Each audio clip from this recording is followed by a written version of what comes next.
perhaps ask you for some quarters that I may offer them to the great yellow one? Certainly. Keep the great yellow one from going through my wall again, all right? I love you. Sorry about that. No. It's really hard on the buttons. I feel bad for the machine. Bobby. Thank God I'm not a Pac-Man machine. Right.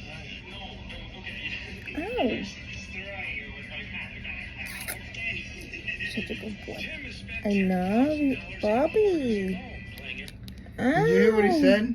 Tim has spent $10,000 in quarters. I love you. You hear what I said? Yes, $10,000 in quarters on a freaking pinball machine or something. Ow! When the holy semicircle of life meets Look. its demise, the melting way he does, it always brings me a feeling that maybe I could have done something more. Maybe I could have turned left instead of right. Pac-Man! No! Fly, try to fight Pac-Man! Fly, Pac-Man! Fly, Pac-Man! No, you no! Wait till he discovers Miss Pac-Man. Stupid ending. Last week. Oh, I love you. I love you, my sweet. You're such a good boy. No.